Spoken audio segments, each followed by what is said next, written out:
The year is 1637. Along the cold, silent canals of Amsterdam, a single tulip bulb rests inside a wooden chest. It is small, withered, and unremarkable to the untrained eye.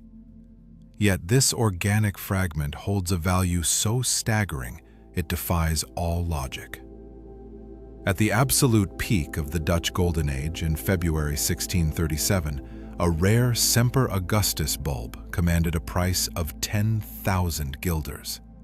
To a common laborer whose annual sweat and toil yielded a mere 250 guilders, this single flower represented 40 years of human life. This sum was enough to purchase a grand 4-story mansion on the elite Prinsengracht Canal, complete with a coach house and a lush garden. Merchants would exchange entire legacies, acres of fertile land, herds of livestock, and brick-and-mortar estates for the chance to own a color that had never been seen before. But wealth built on a living thing is inherently fragile. As the winter frost deepened, the world was about to learn that when price detaches from reality, the fall is silent but absolute. What kind of city could nurture such a magnificent yet dangerous illusion? To understand the tulip, one must first walk the cobbles of 17th century Amsterdam, a city that had become the beating heart of the world's wealth. By the 1630s, the Dutch Republic was not merely a nation, it was a financial miracle rising from the marshes. The air here was thick with the scent of tar, expensive tobacco, and exotic cloves, carried by ships that had touched the shores of the East Indies and the Americas. This was the home of the Dutch East India Company, the VOC, the first mega-corporation in history to issue public stock.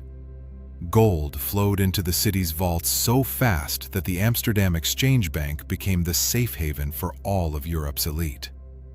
It was a place where a humble merchant could outspend a foreign prince. In this atmosphere of unprecedented surplus, money was no longer just for survival. It became a tool for social competition. The stage was set for an era of excess, where the quest for the extraordinary would eventually find its way into the soil of a simple garden. But what exactly turned a marketplace of spices into a theater of floral obsession? To walk the docks of Amsterdam in the 1630s was to witness the birth of globalism. Over 4,000 ships were registered in the Dutch fleet, a number that eclipsed the combined navies of England, France, and Spain. Every day, the harbor was a forest of masts, unloading treasures that transformed the very concept of value. Spices like pepper and nutmeg, once worth their weight in gold, were now being managed by sophisticated maritime insurance and credit systems. This efficiency created a unique financial environment. Low interest rates, around 4%, meant that capital was cheap and looking for a home. When money is abundant and borrowing is easy, it rarely stays in the shadows of treasury vaults. It seeks the sunlight of new, exciting assets. Amsterdam's wealth was not just in its gold, but in its ability to move that gold across oceans with unmatched speed. In this hyper-connected world, the exotic was no longer a dream. It was a commodity. The city had become a pressure cooker of capital, waiting for a spark to ignite a new kind of obsession. But how did this tide of wealth reach the pockets of the common citizen? The wealth of the Dutch Golden Age did not remain locked behind the iron gates of the aristocracy. It leaked into the streets, creating the world's first true middle class. For the first time in history, the baker, the weaver, and the bricklayer found themselves with a surplus of coin after the bread was bought and the rent was paid. In 1630s Amsterdam, even a modest craftsman could earn enough to decorate his home with fine paintings or imported porcelain. This was a society of burghers, citizens who defined their worth not by bloodlines, but by the visible signs of their success. As the city expanded with its famous canal rings, These new homeowners sought a way to distinguish their small plots of land from their neighbors. They wanted something rare, something living, and something that whispered of the exotic East they had only heard of in tales. The garden became the new gallery of the soul. In this environment of rising status and disposable income, a silent competition began to bloom. But what was this mysterious flower that could capture the hearts of an entire nation?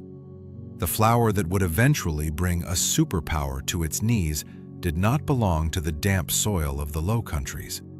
It was a stranger from the East, a mountain wildflower from the rugged terrain of Central Asia and the Ottoman Empire.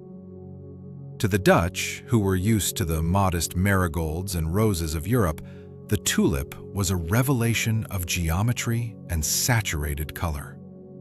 It first arrived in the mid-16th century, traveling in the silk-lined luggage of diplomats and the crates of spice merchants.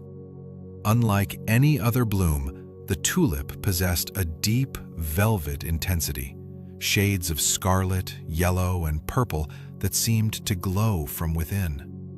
It was named tulipan, a Turkish word for turban, reflecting its exotic, folded petals. For decades, it remained a secret of the elite, a botanical curiosity grown only in the private estates of princes and scholars. But as the 1630s approached, the desire for this alien beauty began to spread beyond the palace walls. What began as a scholar's passion was about to become a merchant's obsession. But how did this wildflower make the long journey from the Sultan's court to the Dutch canals?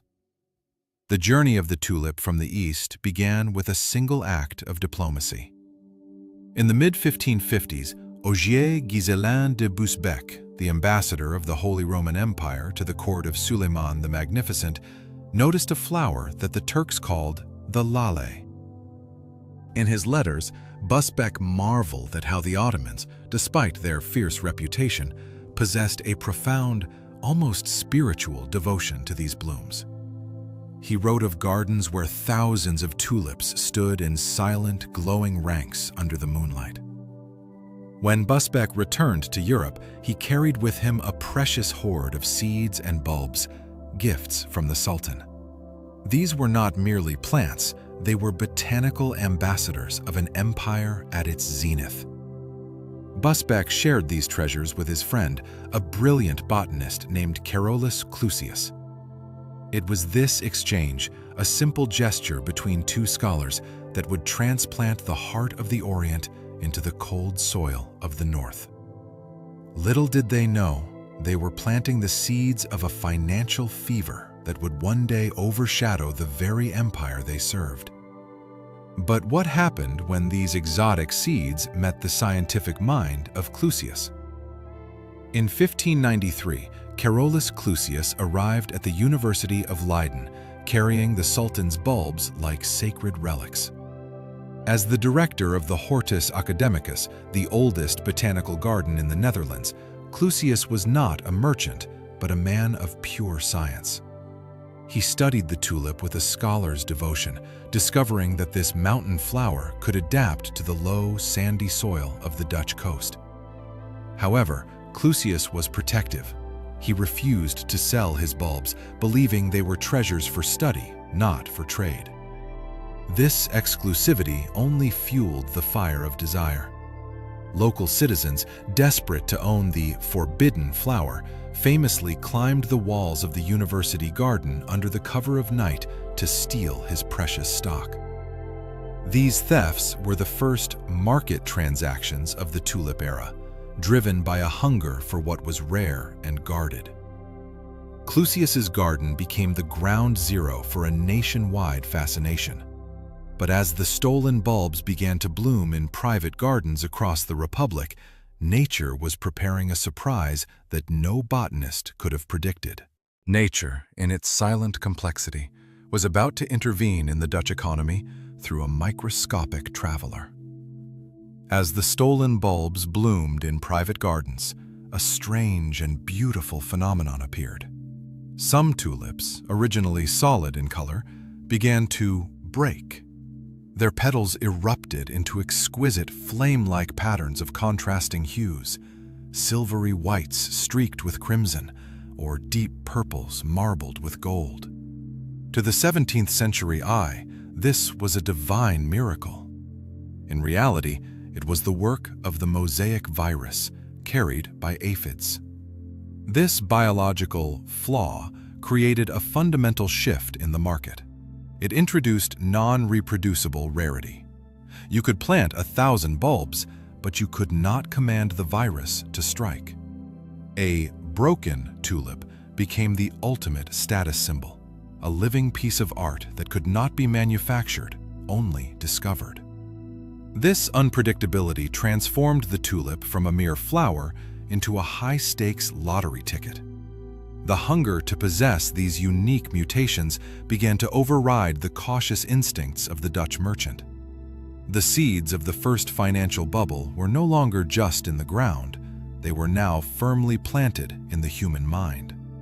But as demand outstripped nature's pace, how would the market find a way to trade a flower that hadn't even bloomed yet? As the 1630s progressed, the Dutch obsession with the tulip transitioned from a botanical hobby into a cold, calculated pursuit of rarity. In the markets of Haarlem and Amsterdam, a flower was no longer judged merely by its scent or the curve of its petals, but by its mathematical uniqueness. The most coveted bulbs were those that exhibited symmetry of the break, where the viral streaks were perfectly balanced against the base color. This was the birth of an aesthetic hierarchy that mirrored a financial one. Investors began to categorize tulips like gemstones. The coulerin were the common solids, the rosin showed red or pink on white, and the most regal, the bizarden, displayed purple or brown on yellow. This classification allowed for the standardization of desire. It gave buyers a language to measure the premium of one bulb over another. In this world, beauty was a proxy for scarcity, and scarcity was the ultimate driver of price. But among thousands of varieties, one name began to be whispered with a reverence usually reserved for kings. A flower so perfect it seemed to hold the very soul of the Golden Age. If the tulip craze had a king, its name was the Semper Augustus. It was a flower of haunting beauty, pure white petals fractured by deep, symmetrical streaks of blood red, as if a master painter had touched it with a crimson brush. But its true power lay in its impossibility. At any given time in the 1630s, it was rumored that only a dozen of these bulbs existed in all of Holland, most held by a single, secretive owner who refused to sell. This artificial scarcity drove the price into the realm of myth. A single bulb was valued at 10,000 guilders, enough to buy a grand mansion on the Herengracht Canal, complete with a coach, horses, and a sprawling garden. To own a Semper Augustus was to possess a piece of the divine, a status symbol that transcended mere wealth. It was the ultimate Veblen good, where the higher the price rose, the more people craved it. In the eyes of the Dutch, it was no longer a plant. It was an investment in pure prestige. But when one flower equals a lifetime of labor, the market must find a way to trade its value without ever touching the soil. To the 17th century merchant, the tulip was more than a flower. It was an alchemical mystery. In an era before modern genetics, the sudden appearance of broken tulips, with their jagged streaks of fire and silken bands, felt like a divine touch. They believed this transformation was a form of rectification, as if the bulb were purging its common pigments to reveal a noble essence within. Every garden became a primitive laboratory where amateur botanists experimented with everything from pigeon droppings and old plaster to secret chemical mixtures, hoping to trigger the break that could turn a common bulb into a fortune. But they were chasing a ghost. This seemingly miraculous mutation was, in reality, the result of a disease, an invisible virus they could neither see nor understand. This unpredictability shrouded the market in mysticism. It was no longer a simple trade, it became a form of secular worship. When value is tied to a non-reproducible miracle, price is no longer bound by the laws of supply and demand. It is driven by the depths of human imagination. And as the thirst for these miracles grew, the slow rhythm of nature could no longer keep up with the speed of Dutch capital. In the 1630s, Amsterdam was drowning in what economists now call cheap money. With interest rates at a historic low of 4%, the city's vast capital was no longer content sitting in quiet bank vaults. It was restless, searching for a new frontier. This financial surplus triggered a profound psychological shift. When gold is abundant, gold is no longer enough to distinguish oneself. The Dutch burghers began to crave the non-reproducible, the one-of-a-kind marvel that money could buy, but nature could rarely provide. A unique tulip bulb became a vessel for this excess capital, a way to signal one's elite status, GK marketplace of millionaires. This was the early manifestation of the Veblen effect, where the rarity of an asset creates a feedback loop of ever-increasing desire. But as this tidal wave of capital pressed against the slow, seasonal cycle of biology, a friction emerged. The merchants were moving at the speed of global trade, while the flowers remained tethered to the rhythm of the seasons. To bridge this gap, the market would have GK find a way to trade a flower that had not yet bloomed. As the allure of the tulip evolved into a serious financial pursuit, a new class of specialists emerged: the professional florists. These were not mere gardeners, but the architects of a blossoming industry who understood both the soil and the ledger. By 1634, the demand for rare bulbs had become so intense that the traditional methods of exchange were no longer sufficient. These professionals began to establish dedicated nurseries, turning the sandy outskirts of Haarlem and Leiden into high-security assets. They meticulously documented every lineage, creating the first specialized catalogs that functioned like primitive stock listings. To protect their living gold, they developed advanced techniques for winter preservation, ensuring that a bulb bought in August would survive to bloom in May. These florists became the gatekeepers of quality and authenticity in an increasingly crowded market. They provided the structural foundation that allowed the tulip to transition from a botanical curiosity into a standardized commodity. Yet, as their expertise grew, so did the distance between the physical flower and the mounting piles of capital. If a florist could guarantee a bloom's future, why wait for the spring to trade its value? The arrival of winter in 1634 created a strange paradox in the Dutch tulip market. By December, every precious bulb was already buried deep beneath the frozen soil, where it would remain immovable until the summer harvest. To dig them up now would be to kill the very profit they promised. This physical confinement meant that for 6 months, the tulip existed only in the mind and on paper. It was during these dark, icy months that the winter trade was born. Since the bulbs could not be inspected, their value was no longer limited by their physical condition, but only by the escalating fever of the buyers. In the warmth of Haarlem's taverns, merchants began to trade promises of delivery, agreements to buy bulbs that were still invisible beneath the frost. This was the moment the tulip was truly financialized. They were trading the ghost of a flower, a paper asset that could change hands 20 times before a single green shoot ever saw the light of day. But as these paper promises multiplied, the market needed a formal structure to govern this trade in the wind. To manage these invisible assets, the Dutch birthed a financial innovation that still rules our world today: the college. These were informal committees of merchants who standardized the futures contract. For the first time, a buyer wasn't paying for a bulb, but for a piece of paper, a legal obligation to buy at a fixed price on a specific future date. This was a revolutionary shift in the history of money. By removing the physical bulb from the transaction, the market achieved perfect liquidity. You no longer needed a garden or a shovel, you only needed a pen and a reputation.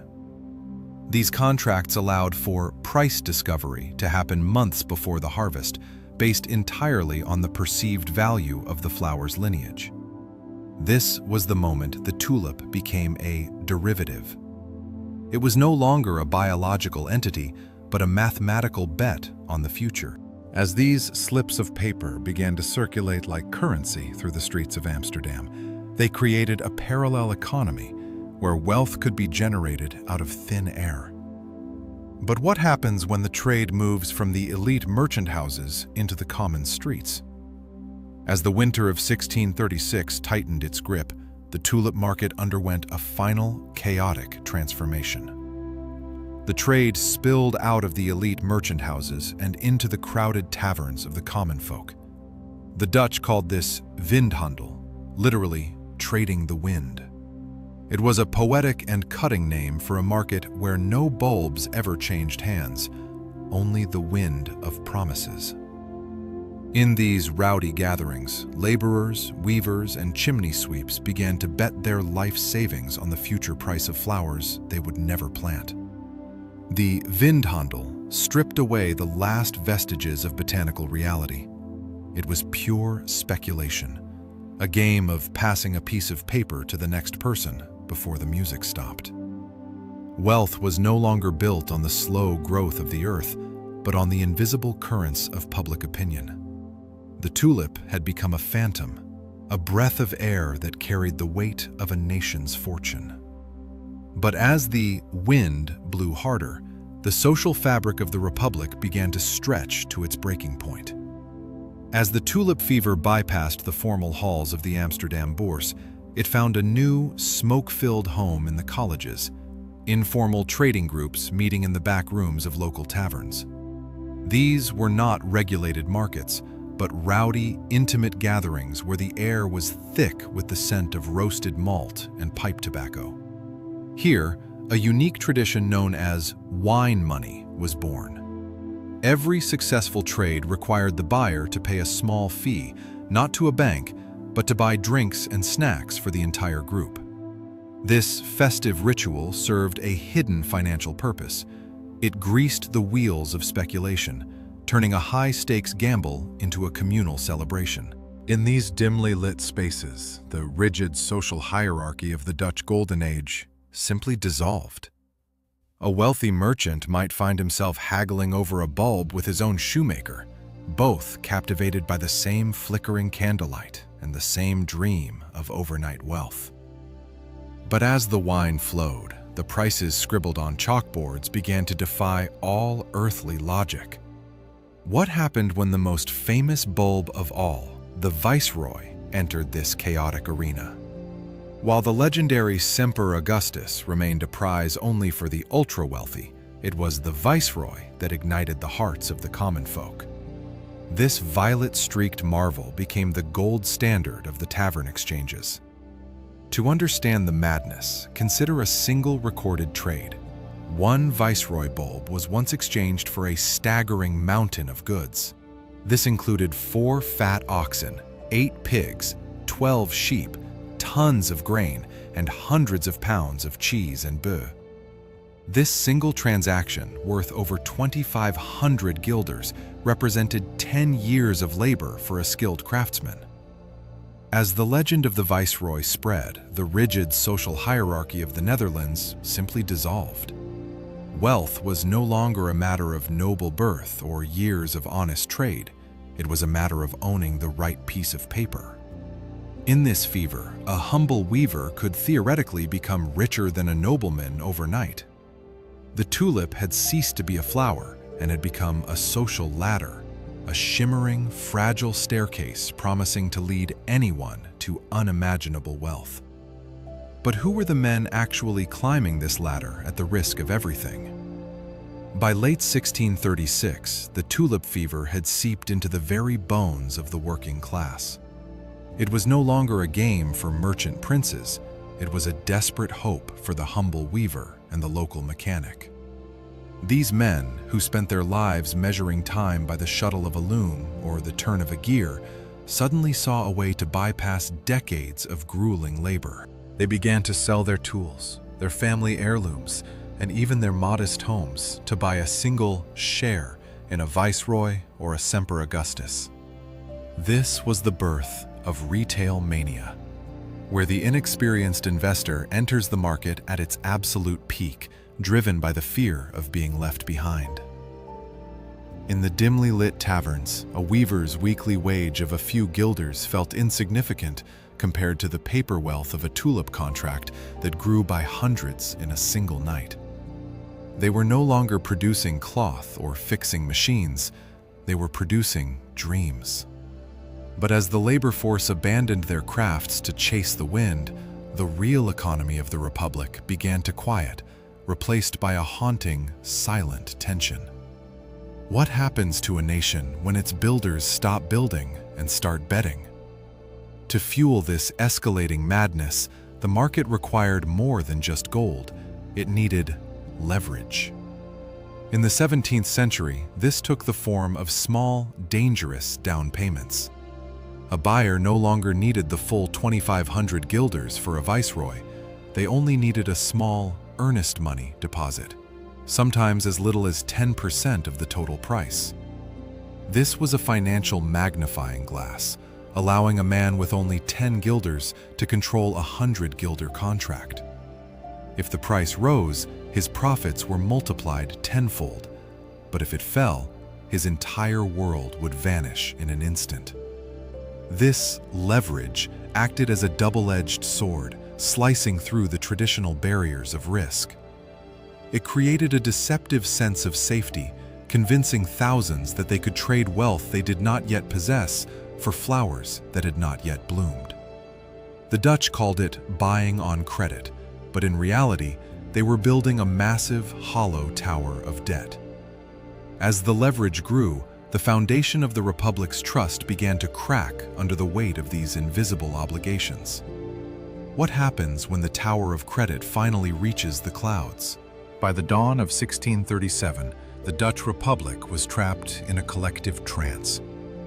In the taverns and exchange houses, a dangerous belief had taken root: the idea of infinite growth.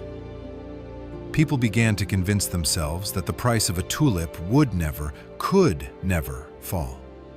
This psychological phenomenon, known as extrapolation bias, led investors to assume that because prices had doubled yesterday, they would surely double again tomorrow.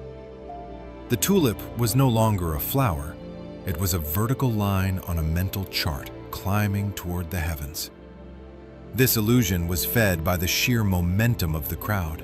When everyone around you is getting rich, the voice of reason is drowned out by the roar of greed. They ignored the fundamental law of gravity, that every vertical climb must eventually find a plateau. The market had detached from reality, floating on a cloud of pure optimism where even the most modest bulb was priced as if it held the secrets of the universe. But as the prices reached their impossible zenith, the first cold breeze of doubt began to stir in the winter air. To grasp the sheer height of the tulip's ascent, one must compare it to the most stable asset of the 17th century: Amsterdam real estate. By January 1637, the price of a single high-quality bulb like the Semper Augustus had soared to 10,000 guilders. To a modern ear, this number may feel abstract, but to a Dutch citizen, it was staggering. For the same price as that one perishable root, you could purchase a grand 3-story stone townhouse in the heart of the city's most prestigious canal district. Imagine trading an entire mansion with its marble floors, oak beams, and centuries of security for a single flower that would bloom for only a few weeks and then wither. This was the ultimate price-value disconnect, a state where the market price has lost all tether to the practical utility of the object. Wealthy families began to move their entire fortunes from the safety of brick and mortar into the fragile skin of a bulb. They were choosing the mirage of a flower over the permanence of a home. But as the first days of February approached, the world began to realize that you cannot live inside a tulip. As the winter of 1636 reached its peak, the Dutch Republic was gripped by a psychological contagion that we now call FOMO, the fear of missing out. In the bustling taverns, it was no longer just professional greed driving the market. It was the agonizing sight of one's neighbor growing rich without effort. When a local chimney sweep could suddenly afford a horse and a silk coat from a single bulb trade, the merchant standing on the sidelines felt not just prudent, but foolish. This social pressure created a dangerous feedback loop, where the rapidly rising price itself became the only justification needed to buy more. Logic was replaced by a terrifying collective thought that a new economy had arrived, and those who did not join now would be left behind in poverty forever. This anxiety silenced the skeptics, forcing even the most conservative citizens to gamble their life savings on a flower. But FOMO is a fragile foundation. It requires a constant stream of new believers to keep the fire burning. What happens to this fire when the last believer has finally placed his bet? In the Dutch Golden Age, the economy did not run on gold alone. It breathed through the lungs of credit. To the 17th century merchant, credit was derived from the Latin creder, meaning to believe. It was a delicate web of honor and reputation that bound the Republic together. But as January 1637 drew to a close, this web was stretched to its absolute breaking point. Because of the windhandel and the widespread use of leverage, most tulip transactions were not settled with physical coins, but with signed promises of future payment. This meant the entire market had become a house of cards built on mutual trust. In the bustling exchange centers, a man's word was his collateral. However, when the price of a single bulb reached the equivalent of a canal house, the gap between belief and reality became an unbridgeable chasm. If the chain of trust were to snap in just one city, the pulse of the entire nation's wealth would stop. What happens to a leveraged empire when the first person finally asks to see the gold? By the final days of January 1637, the Dutch Republic had reached a state of total financial delirium.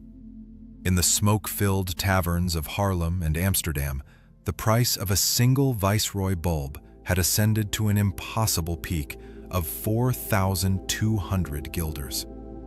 To a common citizen, this figure was astronomical, representing the cost of a grand canal-side estate or the lifetime earnings of 20 skilled artisans.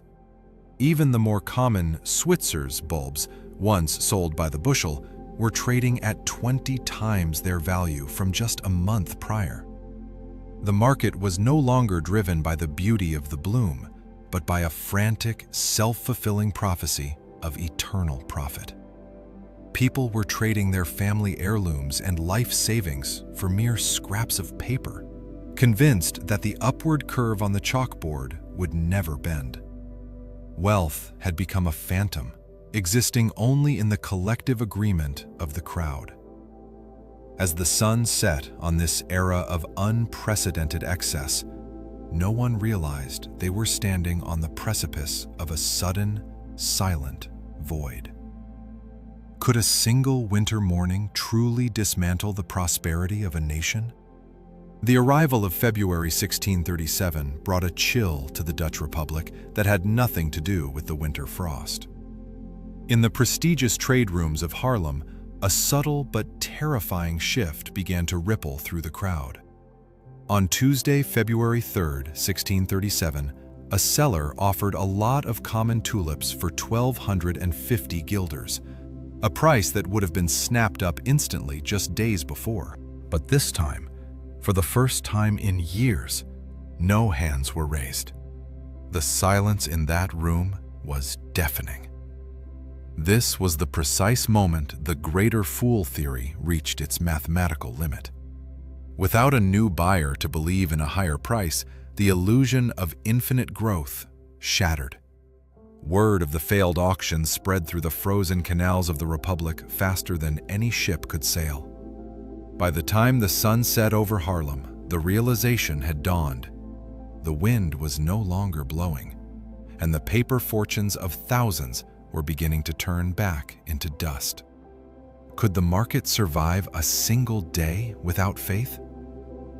Inside the wood-paneled Golden Lion Tavern in Haarlem, the atmosphere on February 3rd, 1637, was thick with the scent of roasted meats and heavy tobacco. This was a college, one of the many informal trading clubs where the Windhandel thrived. The auctioneer stepped forward to offer a routine lot of Switzer bulbs, the very flowers that had made common men wealthy overnight.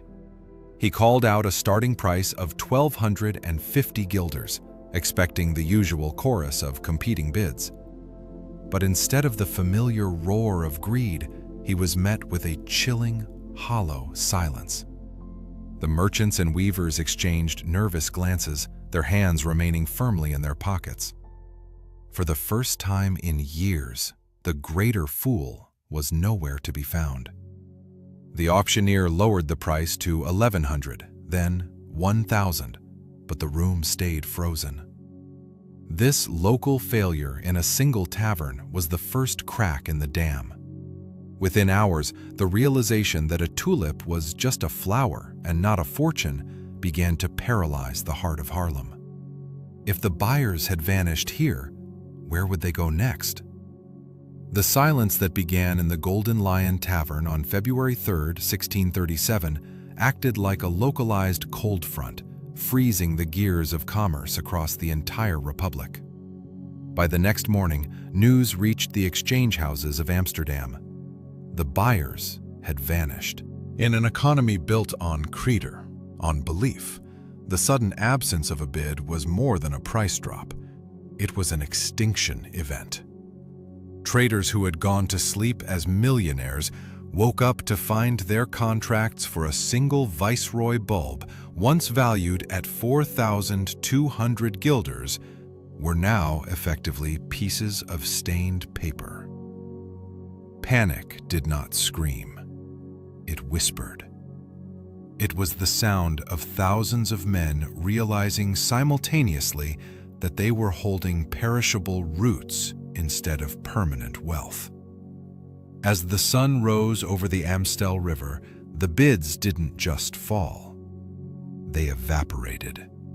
For the first time, the Dutch citizens understood that a market without a buyer is not a market at all. It is a graveyard of ambition. But as the prices plummeted, who would be left to pay the debts of the dead? By the afternoon of February 5th, 1637, the chilling silence of Haarlem had transformed into a frantic, nationwide wave of desperation. The first ripple of panic hit the smaller trading hubs in Alkmaar and Hoorn, where the realization of a total market freeze began to take hold. In these cities, contracts that had been signed just 48 hours prior were now being treated like cursed relics. A trader who had agreed to pay 5,000 guilders for a single Semper Augustus bulb suddenly faced a catastrophic reality. The market price had not just dropped, it had ceased to exist. Because there was no centralized stock exchange, there was no way to halt the trading. This was a decentralized collapse where every tavern and exchange house became a site of confrontation. Men who had toasted to their shared fortunes just days ago now stood across from each other as creditors and debtors, separated by a void of broken promises. As the first sun of the crash set, the Republic realized that the Windhandel had finally brought a storm that no levee could contain. How long before the legal foundations of the nation began to crumble under the weight of these impossible debts? By the second week of February 1637, the Dutch Republic's financial architecture underwent a total structural failure. The house of cards, built on layers of interconnected debt, finally folded under its own weight. In the trade centers of Amsterdam, thousands of promissory notes, slips of paper where one man promised to pay another for a tulip bulb yet to be delivered, became functionally worthless. This was a classic chain reaction of default. When the first buyer in a sequence refused to pay his 1,200 guilders, the seller could not pay his own creditor, who in turn could not settle his debt with the original bulb grower. This systemic collapse exposed the fatal flaw of the Windhandel. Wealth that exists only on paper vanishes the moment the ink is questioned. As private trust dissolved, the once bustling taverns fell silent, replaced by the heavy footsteps of men marching toward the city's legal chambers. But as these angry crowds gathered, would the local magistrates have the power to enforce a contract for a flower that had lost its value? To answer the question of the court's power, one must look at the brutal reality of mid-February 1637. The legal system was paralyzed because the very nature of the asset had changed. Men who had spent the winter counting imaginary fortunes in their ledgers now held nothing but physical bulbs that were beginning to sprout in the spring soil. The market price for a viceroy or a Semper Augustus had not merely fallen, it had disintegrated, dropping by over 90% in some regions. A bulb that was worth 5,000 guilders just 10 days ago was now valued at less than 500, and even at that price, there were no buyers. Wealth, which had felt as solid as the brick houses of Amsterdam, had reverted to its original biological form, a simple, perishable root. Families who had leveraged their homes were forced to watch as their paper empires dissolved into the mud. As the reality of poverty set in, the victims realized that no magistrate could force a dead market back to life. But as the gardens bloomed, a new legal nightmare was just beginning to stir in the courts of Haarlem. The spring of 1637 arrived not with the joy of blooming flowers, but with the cold, rhythmic pounding of gavels in courtrooms across Holland. By March 5th, the local magistrates in Haarlem were drowning in a sea of litigation, facing over 500 new lawsuits in a single week. These were not disputes over land or inheritance, but desperate attempts by sellers to force buyers to pay for bulbs that had lost 90% of their value in days. A seller clutching a contract for a Semper Augustus worth 5,000 guilders found himself staring at a buyer who now offered nothing. In their defense, buyers across the Republic began to use a devastating legal maneuver. They argued that tulip trading was not commerce, but Windhandel, a game of chance. Under Dutch law, gambling debts were unenforceable. This created a terrifying void where the concept of a contract began to disintegrate. Neighbors who had toasted to their shared futures in the taverns of January now sat across from each other as bitter enemies in the hushed halls of justice. As the legal system groaned under the weight of these broken promises, the very foundations of Dutch trust began to turn into dust.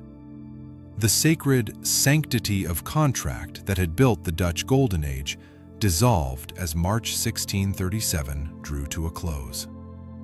In the wood-paneled chambers of Amsterdam and Utrecht, Promissory notes, once worth a merchant's lifetime of labor, were now viewed as nothing more than ink and ghosts. Fearing a total societal collapse, provincial courts issued unprecedented stay orders, effectively freezing all tulip-related litigation and leaving thousands of citizens in a state of legal limbo. A buyer who had pledged 5,000 guilders for a single Semper Augustus suddenly found a loophole. Since the bulb had never physically changed hands, the transaction was deemed legally incomplete. These paper fortunes were systematically nullified or reduced to mere pennies on the guilder by the stroke of a magistrate's pen. The wealth created in the smoke-filled taverns was erased, leaving the Dutch people with a bitter understanding of the chasm between price and reality. As these private debts turned to dust, the gaze of the nation turned toward the only power left that could stop the bleeding. The silent gaze of the Dutch Republic was met with a historic paralysis in the halls of The Hague by April 1637. The Hoge Raad, the Supreme Court of Holland, found itself trapped in a catastrophic paradox. To enforce the tulip contracts meant forcing the very merchant class that funded the nation's naval wars into mass bankruptcy. To abolish them, however, would shatter the legal sanctity of every future trade and credit agreement in the world's first capitalist economy. After weeks of tense, closed-door deliberations, a desperate compromise began to emerge from the chaos of the Binnenhof. The government issued a recommendation that local city councils allow buyers to terminate their contracts, but only by paying a small, symbolic penalty to the sellers. This was not a mandate, but a suggestion, leaving the Republic in a fragmented state of legal limbo, where the rules varied from one city gate to the next. The air in the exchange houses, once thick with the scent of easy money, was now heavy with the smell of ink and the cold realization of a systemic betrayal. But exactly how much would it cost to buy back his freedom from a ghost? The cost of that freedom finally materialized in April 1637 as a cold, mathematical compromise: 3.5%. In the city of Haarlem, the local council reached a desperate consensus to prevent total societal bankruptcy. They decreed that any tulip contract signed at the height of the mania could be canceled if the buyer paid the seller a penalty of just 3.5% of the original price. This meant a contract for a 1,000 guilder bulb, once worth a skilled artisan's house, could be dissolved for a mere 35 guilders. While this haircut saved thousands of speculators from life in a debtor's prison, it left the professional growers and honest florists in a state of absolute ruin. Their warehouses were filled with rotting bulbs that no one wanted, and the wealth they were promised had evaporated into a fraction of its former self. This 3.5% was the sound of a bubble finally hitting the floor, the ultimate admission that the wind had no weight. But as the financial dust settled, a new kind of social cruelty began to emerge in the streets of Amsterdam. The social cruelty of April 1637 manifested not in violence, but in a biting nationwide wave of mockery. As the 3.5% settlements turned millionaires back into commoners, the streets of Amsterdam and Haarlem were flooded with pamphlets of shame. These satirical woodcuts and poems, sold for a few stivers, depicted speculators as brainless fools riding wagons pulled by giant tulips into the sea. The term "Flora's fool" became a common insult, aimed at anyone who had traded their tangible looms or cattle for the vindhandel. In the taverns where greed once reigned, the air was now filled with the sound of laughter. Not of joy, but of a society trying to distance itself from its own collective madness. Even the great artists of the age joined the fray. Jan Bruegel the Younger famously painted a satire on Tulip Mania, portraying the speculators as literal monkeys dressed in fine clothes, fighting over worthless bulbs. This public shaming served a dual purpose. It offered a psychological escape for the ruined, while creating a scapegoat out of the very dream they had all shared.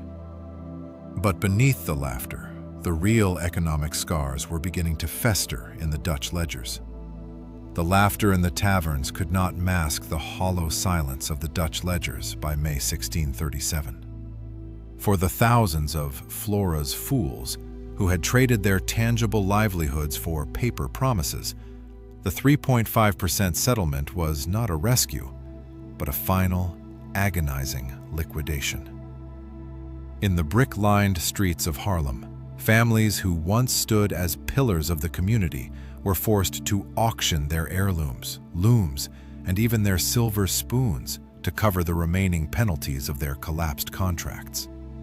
The wealth effect, a psychological state where rising asset prices drive excessive spending, had completely reversed. A merchant who believed he was worth 50,000 guilders in January found his actual net worth had plummeted into negative territory, as his creditors, also ruined, began to call in every favor. Bankruptcy was no longer a rare tragedy. It became a common social condition. The dream of effortless profit had been replaced by the grim reality of manual labor and decades of debt repayment. As the individual fortunes of the speculators evaporated, the nation began to count the cost of a decade's worth of misallocated capital. While the ruin of individual speculators was a localized tragedy, the Dutch Republic as a whole faced a much more complex economic recalibration by the summer of 1637. Contrary to popular historical myth, the Tulip Mania did not bankrupt the nation or destroy the Dutch East India Company, VOC. Instead, it acted as a massive internal transfer of wealth. The capital that had been frozen in paper tulip contracts, millions of guilders that could have built ships or funded spice expeditions, had been stagnant for years. When the bubble burst, this dead capital was finally released, though much of it had vanished into the 3.5% settlements. The real impact was a profound credit freeze in the domestic market. For a time, small businesses struggled as the fundamental trust between neighbors, the very engine of Dutch capitalism, was replaced by a demand for physical gold and immediate payment.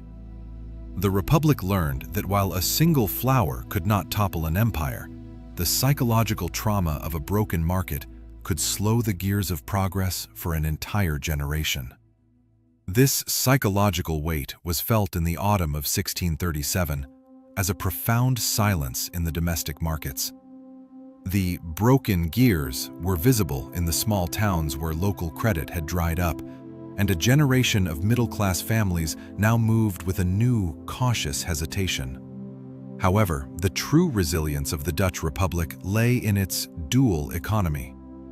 While the internal market for luxury goods was wounded, the external engines, the massive shipyards of Zaandam and the global fleets of the Dutch East India Company, continued to churn with indifference to the flower's fate. This era of economic diversification was the nation's armor. For every weaver ruined by a tulip bulb, there was a merchant returning to Amsterdam with hulls deep with pepper, silk, and cloves from the East Indies. The Republic's GDP did not collapse because its foundation was built on salt water and spice, not petals and wind. By the time the year closed, the Great Correction had acted as a harsh, cold filter, purging the system of gamblers and forcing the nation back to the solid, spicy reality of the world they already dominated. The spicy reality of the Dutch Golden Age eventually taught the world its most enduring financial lesson: the distinction between price and intrinsic value. As the gardens of 1638 bloomed with tulips that were now sold for the price of a common onion, the phantom wealth of the mania was replaced by a grounded understanding of utility. A tulip's value was now correctly identified. It was a beautiful, perishable ornament, not a store of wealth or a medium of exchange. This was the birth of fundamental analysis in its rawest form.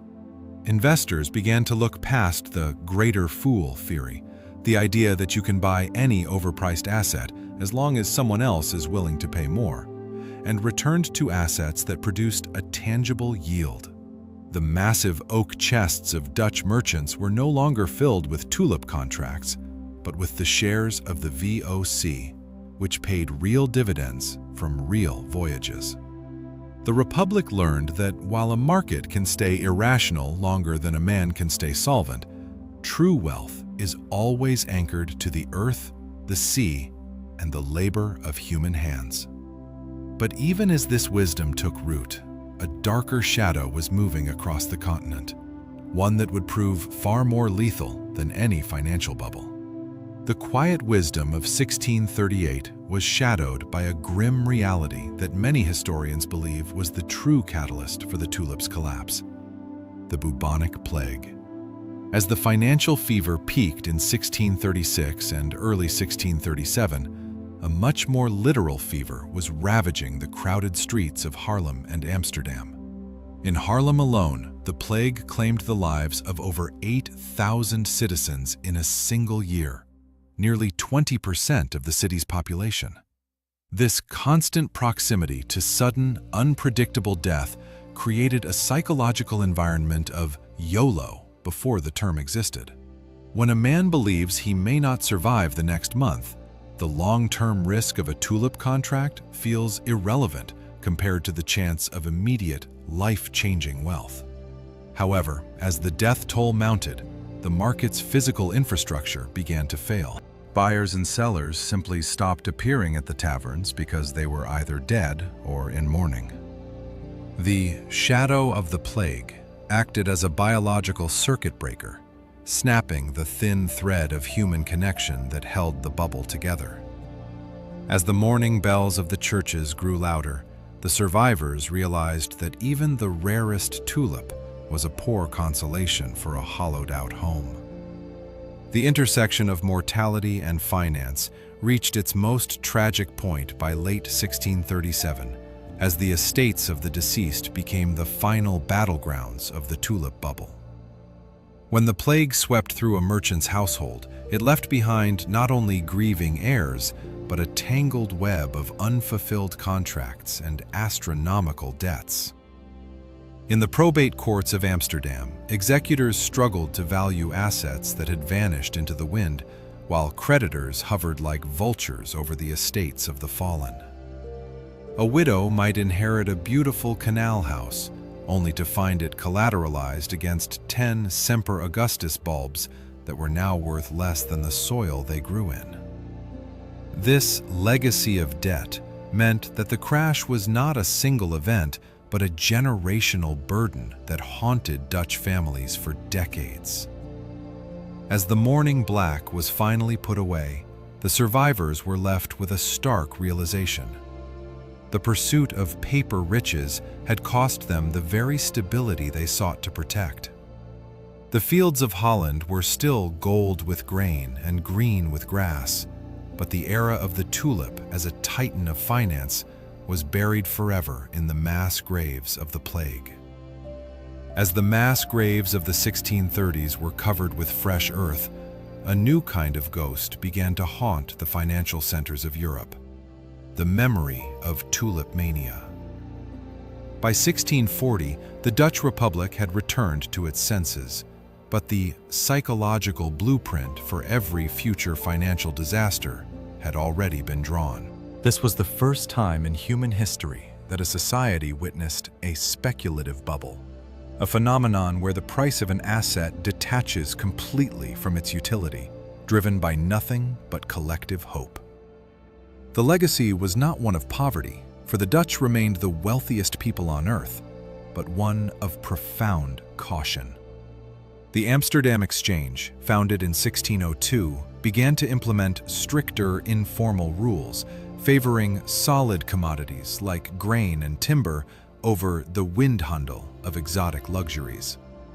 Yet, the blueprint remained hidden in the human DNA of greed. The lesson of the tulip was a warning that markets are not just machines of logic, but mirrors of human emotion. A mirror that would be polished and used again by future generations in London, Paris, and eventually, the digital world. The mirror of human emotion was polished once again nearly 80 years later, this time in the bustling coffee houses of London. By 1720, the South Sea Company had replaced the tulip as the ultimate engine of speculative desire. While the Dutch traded in a flower, the British traded in a massive government-backed monopoly on trade with South America, a region they didn't even control. The parallels were haunting. Just as the windhandel relied on the future delivery of a bulb, the South Sea Bubble relied on the future promise of Spanish gold that would never arrive. Investors, from common servants to the brilliant Sir Isaac Newton, poured their life savings into shares that rose from £128 to over £1,000 in a single summer. Newton, despite his mastery of gravity, famously lamented that he could calculate the motions of the heavenly bodies, but not the madness of people. When the South Sea Bubble finally burst in September 1720, it proved that the lessons of Harlem had been forgotten, replaced by a new generation's belief that this time, the rules of reality no longer applied. The echoes of Harlem and London found a high-tech resonance at the turn of the 21st century during the feverish rise of the dot-com era. By March 2000, the tulip bulbs of the past had transformed into URLs and fiber optics. Investors once again abandoned the cold logic of price-to-earnings ratios, replaced by a new mystical metric: eyes on page and burn rate. The Nasdaq index, the digital tavern of the modern world, surged from 1,000 points to over 5,000 in just 5 years, driven by the belief that the new economy had permanently defeated the old laws of gravity. Companies with no profits, no products, and only a .com in their name were valued at billions of dollars overnight. It was the windhandel of the Silicon Age, trading in the potential of a future that had not yet been built. When the mirror shattered on March 10, 2000, nearly $5 trillion in market value evaporated faster than a tulip in the frost. The world learned once more that while the technology may change from petals to pixels, the greater fool remains the same. In the second decade of the 21st century, the ghost of the Semper Augustus donned a digital cloak, manifesting in the volatile world of cryptocurrency. By November 2021, the global market capitalization of these digital assets surged to a staggering $3 trillion. Skeptics and historians immediately drew parallels to 1637, pointing to the initial coin offerings and non-fungible tokens, NFTs, as the modern windhandel. Once again, the world saw assets with no physical form, backed by no government, trading for prices that could buy a literal mansion in Amsterdam. A digital image of an ape or a string of code became the new Admiral Liefkens, driven by a global 24/7 exchange that never sleeps. Yet the debate remains. Is this a repeat of the tulip's madness or the birth of a new financial architecture? While the greater fool certainly haunts the wild price swings, the underlying blockchain technology suggests a utility that a flower could never provide. If utility alone determines a market's survival, why do we find ourselves repeating the same cycles of boom and bust? The persistence of these cycles lies in the fundamental architecture of human hope and the psychological phenomenon known as herding behavior. In the 1630s, the tavern was the center of this social contagion. Today, it is the digital echo chamber of social media. When we see our neighbors or peers achieving life-changing wealth through a new asset, be it a flower or a digital coin, the fear of missing out, or FOMO, overrides the brain's logical centers. This is not a failure of intelligence, but an evolutionary byproduct of our need to belong to a successful group. Furthermore, markets are inherently fueled by reflexivity, a concept where investors' biased expectations actually drive the price higher, which in turn reinforces the bias, creating a self-fulfilling prophecy of growth. As long as there is an abundance of optimism and a lack of immediate consequences, the collective mind will always find a way to justify the unjustifiable. But if human nature provides the spark for these manias, what is the cold, mathematical framework that dictates the speed and scale of their inevitable expansion? The geometry of a financial bubble is defined by the ruthless precision of exponential growth. In the early stages of Tulip Mania, between 1634 and 1636, prices climbed at a steady, linear pace as genuine collectors sought rare varieties. However, as the mania entered its terminal phase in late 1636, the mathematics shifted from addition to multiplication. This is the parabolic curve, a visual representation of a market that has lost all connection to gravity. In just 30 days, from January to February 1637, the price of a Viceroy bulb didn't just double. It accelerated at a rate that suggested infinite value was possible. This mathematical trap is fueled by leverage, where investors use borrowed capital to amplify their positions, creating a fragile tower of debt. When the curve becomes vertical, the number of new buyers required to sustain the price must also grow exponentially. On February 3, 1637, the math simply ran out of people. The sudden realization that there were no more fools left to buy at the peak caused the curve to invert instantly, proving that what goes up exponentially must come down with equal, devastating velocity. This devastating velocity is never a surprise to those who recognize the indicators of excess, the subtle red flags that appear when a market begins to cannibalize itself. In the winter of 1636, the most glaring indicator in the Dutch taverns was the decoupling of quality. Buyers no longer cared if a bulb was a rare Semper Augustus or a common yellow crocus. They only cared that the price would be higher tomorrow. When the intrinsic utility of an asset is replaced by its resale potential, the foundation of value has already crumbled. Another sign was the social saturation of the trade. When chimney sweeps, footmen, and flower girls began mortgaging their meager tools of labor to enter the market, the pool of greater fools had reached its absolute limit. This retail mania is the final stage of every bubble, signaling that the smart money has already exited, leaving the most vulnerable to hold the falling knife. As these indicators flashed red across the Republic, a quiet, powerful force was acting as the silent fuel for this madness: the abundance of easy money. The easy money that fueled the Dutch tulip mania was not printed by a central bank, but created through a massive influx of silver and a revolutionary shift in credit. In the 1630s, the Amsterdam Exchange Bank, the Amsterdamse Wisselbank, had created such a stable and trusted system for settling international accounts that the city became the world's magnet for precious metals. This abundance of liquidity meant that interest rates were historically low, making it remarkably cheap for merchants to borrow against their future shipments of spice or grain. However, when this cheap capital began to leak into the tulip market, it acted like gasoline on a fire.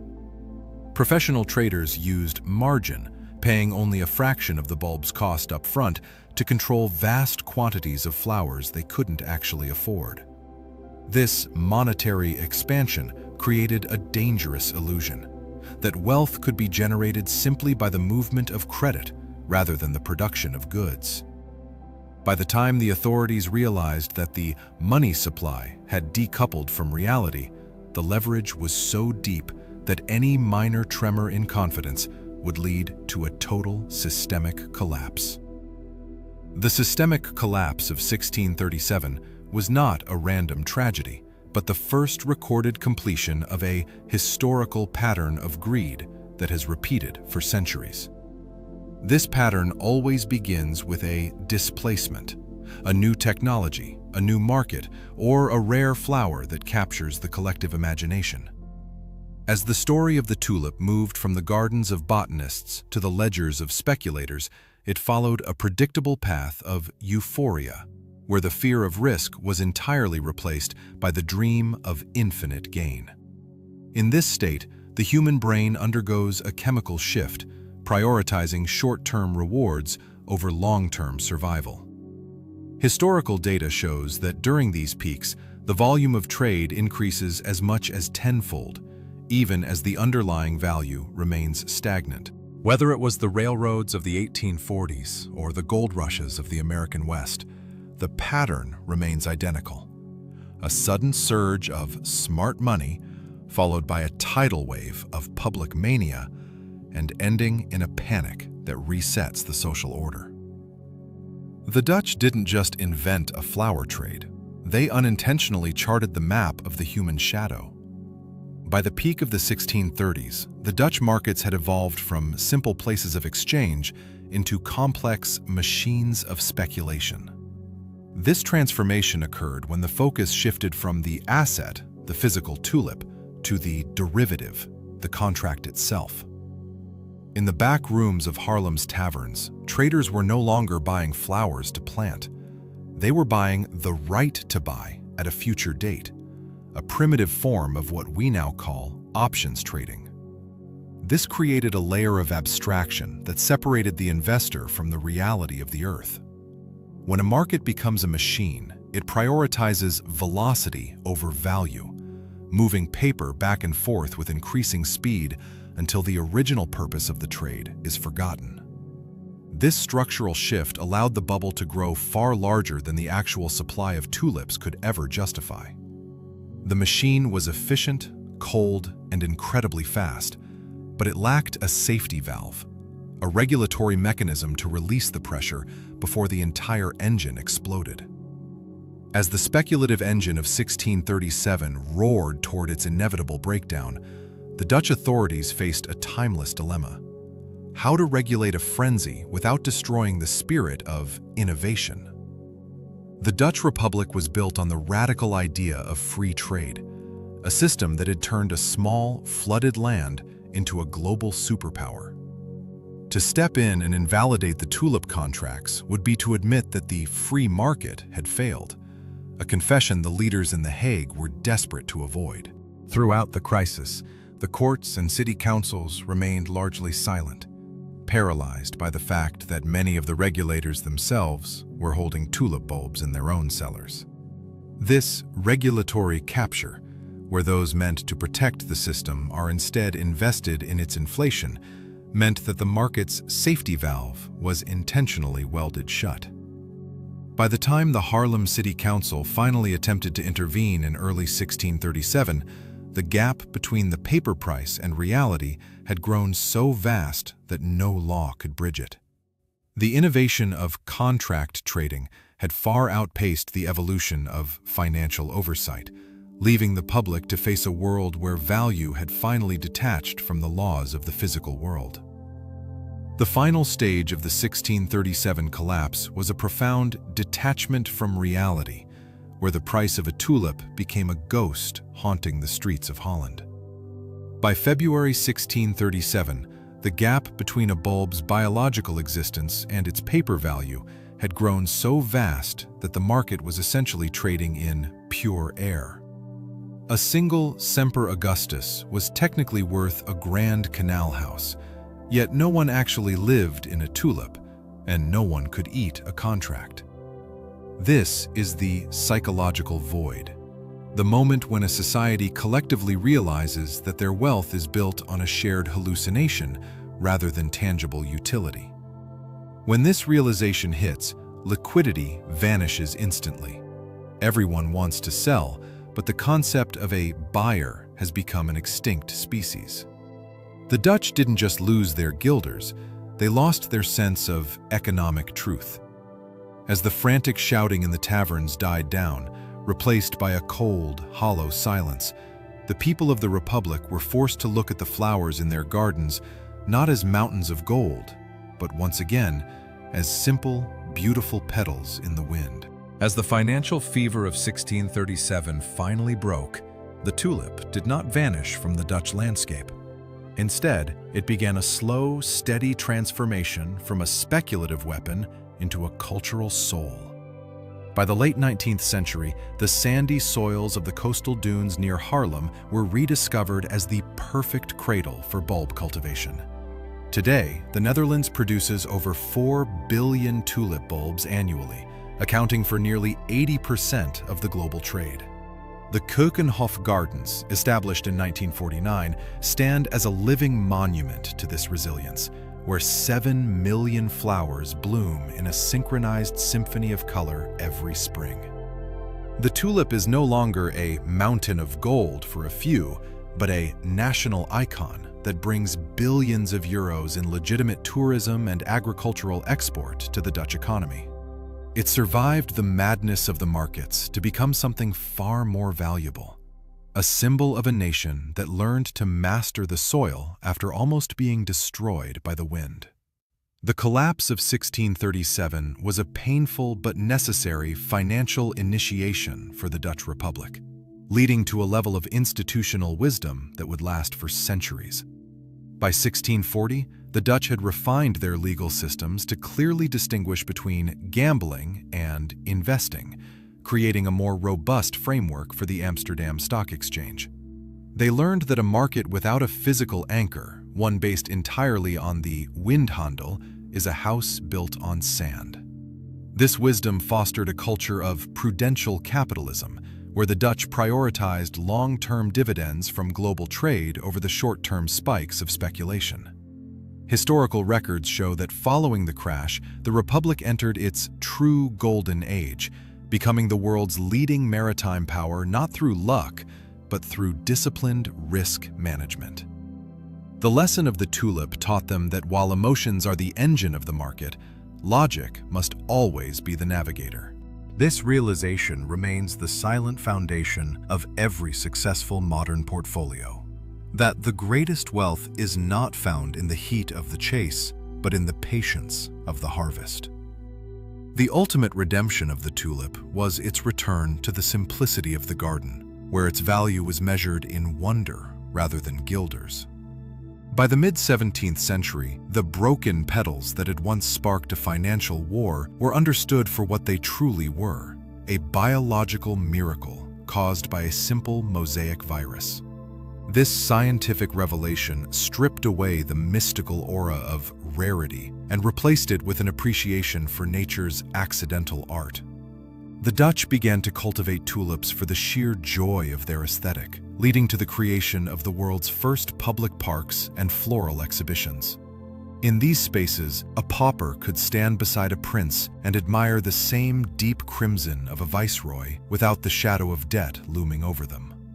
They discovered that the true utility of a flower is not its potential for resale, but its power to provide a moment of stillness in a chaotic world.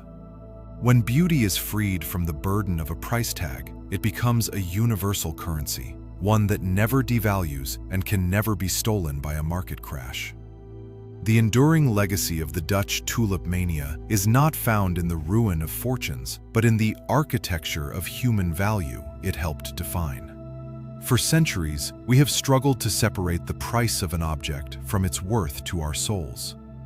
The 1637 crash proved that while markets can assign a number to anything, they cannot dictate the internal meaning we give to our lives. As the dust settled over Amsterdam, a new social contract emerged, one based on integrity and sustenance rather than the ephemeral glow of a speculative trend. True value was rediscovered in the strength of a family's trade, the reliability of a handshake, and the patient growth of a well-tended garden. We learned that the most stable currency is not made of gold or digital code, but of trust and human connection. As we look back at the fields of Lys today, we see a reflection of our own capacity for both madness and recovery, reminding us that while we may occasionally lose our way in the pursuit of more, we always have the architecture within us to rebuild what is truly essential. As the 60-minute mark approaches, the frantic noise of the Haarlem taverns from 1637 has long since faded into the quiet hum of history. We have traced the arc of a flower that moved from the rugged peaks of the Tian Shan Mountains to the most sophisticated financial ledgers of Europe. Along this journey, the Dutch discovered that true wealth is a compound interest of patience, productive labor, and the preservation of trust. In the modern world of instant trades and 24-hour markets, the lesson of the tulip remains a steadfast beacon. Value is not a number dictated by a screen, but a reflection of utility and the steady pulse of human progress. To be truly wealthy is to possess a mind that can appreciate a single blossom without needing to own its future price. As the digital candles of our screens begin to dim, we must ask, when the markets of the world finally close their doors for the night, what is the one thing that remains entirely untouched by the rise and fall of price? The one thing that remains is the sanctuary of the present moment, an intrinsic wealth that no market crash can ever devalue. As the frantic bidding of 1637 is now but a ghost in the halls of history, the steady rhythm of the seasons continues, indifferent to the rise and fall of currencies. The Dutch tulip, once a weapon of speculation, has returned to its truest form, a simple, quiet inhabitant of the earth. As you drift towards sleep, let the lessons of this 60-minute journey serve as an anchor, grounding you in the knowledge that your worth is not a volatile asset to be traded. It is not dictated by the scarcity of a bulb or the numbers on a digital screen, but by the quiet integrity of your own existence. The world may continue its pursuit of the next golden fever, but here, in the stillness, you are already complete. The scent of the earth, the cool breath of the night, and the promise of a new dawn are the only dividends that truly matter. Rest now. The markets have closed, the tulips are at peace, and so, finally, are you. Good night.